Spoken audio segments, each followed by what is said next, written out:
उस समय 28 रुपये का मैकडोवेल रम मिलता था, ठीक है, छोटा सा नीप। और यही भुंजा और यही नीप और वही नाला के ऊपर बैठ के दोनों आधा आधा मारते थे। उसके बाद जो मज़ा आता था, तो वहाँ भी चाय पीने का पैसा नहीं था।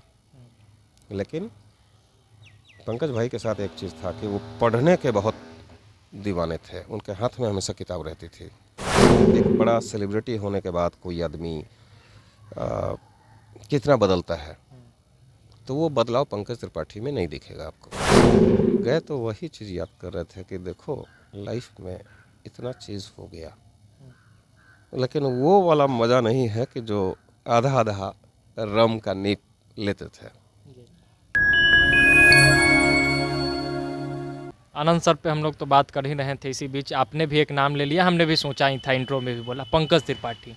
अच्छा, हाँ। बड़ी अच्छी दोस्ती है आपसे, उनसे कब दोस्ती हुई थी, कैसे हुई थी? वो भी वही दौर था कि जब हम लोगों को पता ही नहीं था कि हम लोग जीवन में कुछ करेंगे या नहीं करेंगे। तो वहाँ भी चाय पीने का पैसा नहीं था। लेकिन पंकज भाई के साथ एक चीज़ था कि वो पढ़ने के बहुत दीवाने थे। उनके हाथ में हमेशा किताब रहती थी, और साइकिल के पीछे ढोलक। लेकिन बहुत प्यारे आदमी रहे वो। जैसा आदमी रहा, इस जो आप बोल रहे हैं ना कि एक बड़ा सेलिब्रिटी होने के बाद कोई आदमी कितना बदलता है, तो वो बदलाव पंकज त्रिपाठी में नहीं दिखेगा आपको आज भी। सो उस समय सिनेमा का सिर्फ यहाँ से प्रकाश झा जी थे। सिनेमा का कुछ बिहार का था नहीं, ये भोजपुरी इंडस्ट्री आया भी नहीं था उस समय। सो विद्याभूषण द्विवेदी एक होते थे जो कला समीक्षक थे नवभारत टाइम्स के हमारे। तो वो एनएसडी की तैयारी कर रहे थे और एनएसडी में उनका हो गया था। पंकज भाई 2006 में गए एनएसडी, लेकिन उनका जो सौंदर्य है ना, वो अपने तरीके का है। होता तो सबका अपने तरीके का है, लेकिन जब आप गहराई से अध्ययन किसी भी चीज़ का किए हैं, चाहे लेफ्ट का हो चाहे राइट विंग हो, से नहीं, अध्ययन अच्छा से किया है तो आपके पास वो चीज़ें होती हैं और वही शांत करता है। सो उनके पास ये चीज़ देखे हम। आज भी वही पंकज त्रिपाठी है जो पंकज त्रिपाठी। एक फोटो वायरल हुई थी भूंजा खाते हुए, पंकज त्रिपाठी और पवन तून जी का। ये कब की बात थी, क्या हुआ था, कब वो मुलाकात हुई थी? हाँ हाँ, ठीक ठीक ठीक जी, ठीक भूंजा ठीक। खाते हुए वायरल किसी शायद होटल में। हाँ, वो दरअसल चुनाव था बिहार का। जी हमको लगता है कि अभी वाला नहीं, इसके पहले वाला चुनाव था 2014 का लोकसभा। 2014 में था ना लोकसभा जो भी हुआ है। तो ब्रांड एम्बेसडर उनको बनाया गया था और हमको कार्टून के लिए जिला प्रशासन ने ब्रांड एम्बेसडर बनाया था कि कार्टून के माध्यम से देंगे, तो उसी में हुआ था। तो दौड़ याद की है कि उस समय वही बात की है कि देखिए भूंजा इसीलिए था कि रूपक सिनेमा हॉल है यहाँ गांधी मैदान के पास, उसके सामने नाला है। नाले के ऊपर वो बना हुआ है जो एलिफेशन सिनेमा की तरफ चला जाता है। तो उस समय होता था कि ये सार्वजनिक किया जाना चाहिए या नहीं किया जाना चाहिए ये नहीं जानते हैं, लेकिन चलिए बोल रहे हैं तो बोल जा रहे हैं। क्योंकि हमको उस समय 28 रुपये का मैकडोवेल रम मिलता था, ठीक है, छोटा सा नीप। और यही भुंजा और यही नीप और वही नाला के ऊपर बैठ के दोनों आधा आधा मारते थे। उसके बाद तो यही चीज़ उन्होंने अभी, हम गए थे मुंबई, तो एक उनका क्रिमिनल जस्टिस आया है इस पे, नेटफ्लिक्स पे या किसी पे आया है।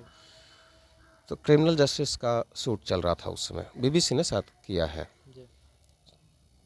तो वहाँ वही उनकी गाड़ी लगी हुई थी। अब खूब बारिश, बहुत भयानक बारिश थी। तो गए तो वही चीज़ याद कर रहे थे कि देखो लाइफ में इतना चीज़ हो गया, लेकिन वो वाला मज़ा नहीं है कि जो आधा आधा रम का नीप लेते थे। बोले कि वो मेरे साथ भी नहीं हुआ फिर कभी। वो जो उस वक्त का चीज़ था दौड़। अच्छा, पंकज त्रिपाठी को लेकर भी एक घटना हुई थी, शायद पटना आए थे, आपके साथ घूम रहे थे तो भगदड़ की स्थिति हुई थी। हाँ, वो बल्कि उसी समय की बात है जब इलेक्शन जी। वाला टाइम था, तो हम दोनों वही इलेक्शन कमीशन के यहाँ गए थे और वहीं से लौटते हुए पुराने दौर को याद किए कि भूंजा हो फिर हो तो ना, अभी आप रहिए अभी। तो कालिदास रंगालय जहाँ से शुरुआत थी चीज़ों की, सो वहाँ गए, वहीं भगदड़ मचा था। फिर रोड पे आगे, उनके आगे ड्राइवर के बगल में मेरी वाइफ थी, जी। लेके गए थे रश्मि को। तो अब क्या हुआ कि यूथ हॉस्टल बीच में बोले कि एक मिनट, यूथ हॉस्टल कुछ चीज़ के लिए रुके थे जी। कि एक फोटोग्राफ या किस चीज़ के लिए याद नहीं आ रहा है, कुछ या कोई कार्यक्रम चल रहा था। उस यूथ हॉस्टल में जैसे उतरे तो फिर वही हाल था कि जो भगदड़ मचाना जिस तरीके से, कि बैठिए भाई, गड़िए में बैठना ठीक है, भागिए यहाँ से। लेकिन आप काफ़ी गुस्से में भी आ गए थे, ये भी खबर अरे, चला था। बात था कि कोई मानने को तैयार नहीं होता है ना। आप बोल रहे हैं कि भाई हो गया, सेल्फी हो गया, ये बात आई तो मानना भी चाहिए। आपको कोई छू रहा है, अरे अभी अभी 10 दिन पहले हनुमान मंदिर गए। जी। एक मैम है, रश्मि किरण नाम है उनका। वो मेरे एग्जीबिशन का प्लान कर रही हैं, उनके साथ कुछ वर्कशॉप कर रहे हैं जिसका नाम है, संस्था का नाम है ऑन वायलेंस इन परफेक्शन। वो डायरेक्टर हैं। तो वो आई थी, एक वर्कशॉप कंडक्ट कर रहा था यहाँ गोपालगंज में। तो उन्होंने ये कहा कि भाई पटना का हनुमान मंदिर बहुत चर्चित है, हनुमान मंदिर गए हुए हमको वो लंबा समय हो गया, हमको लगता है कि 20 साल के आसपास हो गया। सो उन्होंने इच्छा जाहिर की कि हनुमान मंदिर पे अपना वो एक कुछ बिस्किट चाय वाय बांटना चाहती हैं वहाँ के 50 या 51 लोगों के लिए, ऐसा कुछ था। तो गए, अब इतना आश्चर्य लगा कि उसी हनुमान मंदिर के पास खड़ा होकर इतना कार्टून बनाए, लोगों को सुने। आदमी, अभी आप यदि जाते हैं और किसी को चैरिटी आप चलाते हैं तो नोच खाएगा आदमी, वही हाल हुआ, वही हाल हुआ। सो इसीलिए गुस्सा चढ़ा था कि वो कितना भी मना किया जा रहा है, एक सेंस होता है कि वहाँ तक छूते नहीं रहिए, किसी को टच नहीं कीजिए, ऐसे यही बात थी। और जल्दी से गाड़ी में बैठा है कि चलिए बाबा। तो पंकज त्रिपाठी से अभी भी बात होती है? हाँ, अभी बल्कि परसों बात हुई है। परसों मतलब हाल ही परसों वो कलकत्ता में कोई शूटिंग था उनका, में? जी। कलकत्ता में था। और उसमें एक हमारे मित्र हैं भानु प्रताप सिंह, जो टाइम्स ऑफ इंडिया के कलकत्ता एडिशन में है। जी। तो उन्होंने यहाँ के टाइम्स ऑफ इंडिया में तो पंकज त्रिपाठी जी का शुरुआती दौर का उन्होंने कई स्टोरियाँ छापी थी, जिस समय ये प्ले करते थे कालिदास रंगालय में। तो उनका फ़ोन आया कि ऐसा है कि पंकज त्रिपाठी फ़ोन नहीं उठा रहा है मेरा, अनोन नंबर होगा, नहीं उठा रहा है। तो हमने कोई कहा उनको कि हमारे मित्र हैं, वो भी आपके पुराने सर्कल के, आप उनको कॉल कीजिए। तो उन्होंने कॉल किया। इंटरव्यू के आखिर दौर में हम लोग 4-5 सवाल करेंगे, एक वर्ड में आंसर चाहिए आप। पंकज त्रिपाठी, चूँकि आप जाने जाते हैं कि पवन टून का जो नज़र है वो काफ़ी बारीक नज़र है।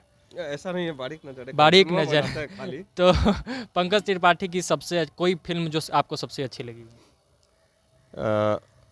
पंकज जी के एक तो वेब सीरीज जो पहला वाला मिर्ज़ापुर था वो बढ़िया लगा। न्यूटन, फेवरेट गाना?